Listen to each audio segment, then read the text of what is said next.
Part 3. The necklace.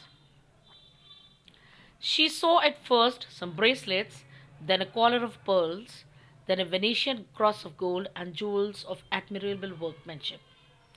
Now, Mrs. Loisel, she saw some bracelets, then she saw some pearls, and then a cross made up of gold and other jewels of very beautiful workmanship.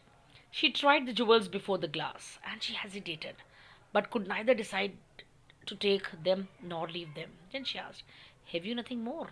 "Why, yes, look for yourself. I do not know what will please you," said Madame Forestier.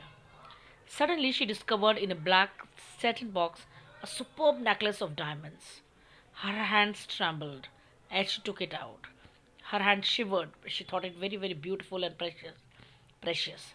She placed it about her throat against her dress and was ecstatic, and she was very, very happy.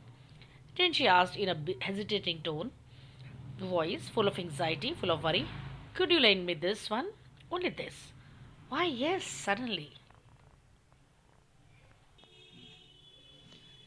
She fell upon the neck of her friend, embraced her with passion, then went home away with the treasure. Now she fell upon the neck of a friend, she embraced her, and then she went with the treasure, with that necklace. The day of the ball arrived, the day of the party arrived. Ma'am Loisel was a great success.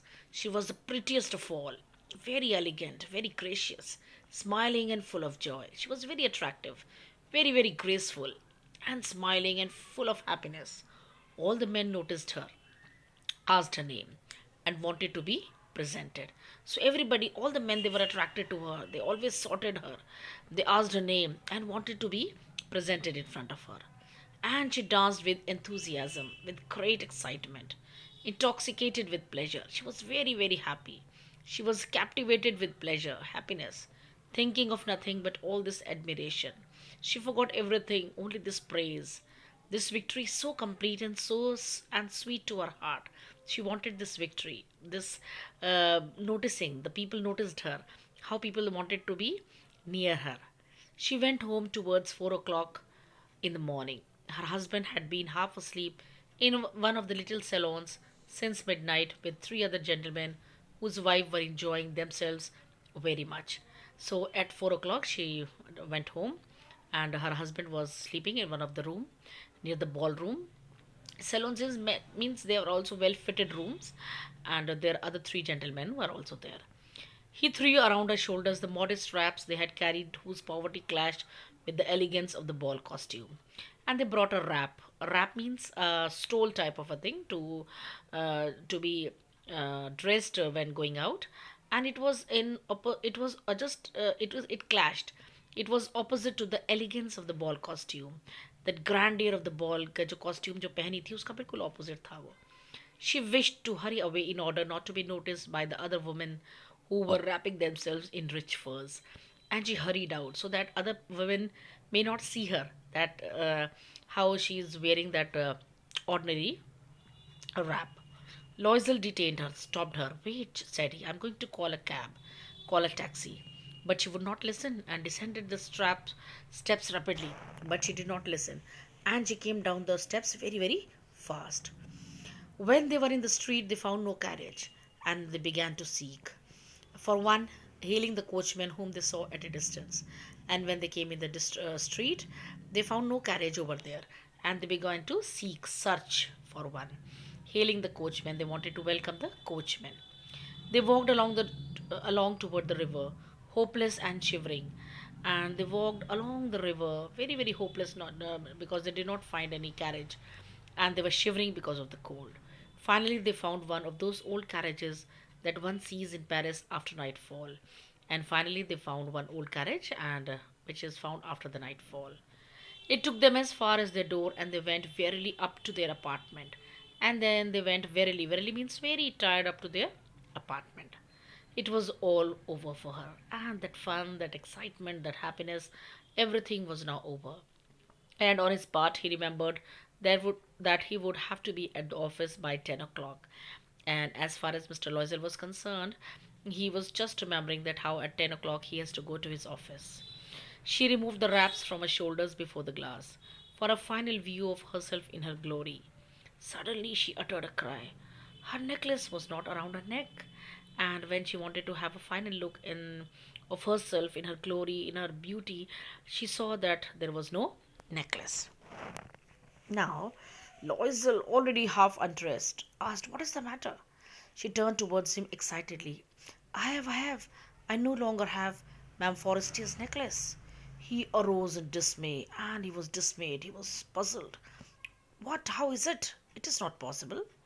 And they looked in the folds of the dress, in the folds of the cloak, in the pockets, everywhere. They could not find it, and they searched in the dress. No, sometimes the thing which is lost, it is found in the folds of the dress, in the folds of the cloak which he was wearing outside, in the pockets, everywhere.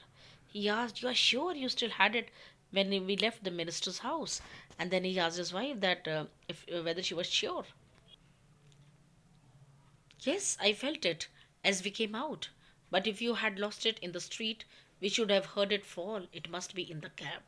And then Mr. Loisel said, "Yes, uh, if you had lost it in the street, naturally the sound of that falling on the ground, they must have heard. Then they thought it must be in the taxi, in that carriage. Yes, it is possible. Did you take the number? No. And you, did you notice what it was? No." They looked at each other, utterly cast down. Utterly cast down means completely disappointed, completely sad. Finally, Loisel dressed himself again. "I am going," he said, "over the track where we went on the foot to see if I can find it." And then finally he said that he will go on foot and find out. And he went. She remained in her evening gown, not having the force to go to bed, and she did not have any courage to go to bed. Towards 7 o'clock, her husband returned. He had found nothing. He went to the police and to the cab offices and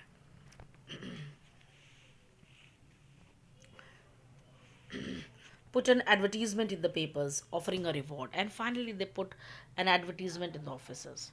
She waited all day in a state of bewilderment before this frightful disaster, and she waited all day in the surprise before this frightful ruin, this disaster which has come in front of them.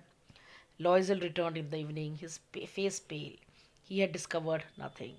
And Mr. Loisel, he returned in the evening, and his face was very, very pale. He said, "Write to your friend that you have broken the clasp of the necklace."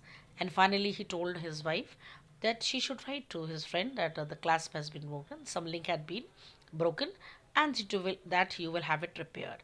और वो repair के लिए आपने दिया है. That will give us time. And she wrote as he dictated. और उसने वही किया जैसे उसने कहा. At the end of a week, they had lost all hope, and after the week, they lost all hope. And Loisel, older by 5 years, declared, "We must replace this jewel." And now Loisel, who seemed to be become 5 years older because of the worry, because of the disappointment, she said, "We have to replace the jewel."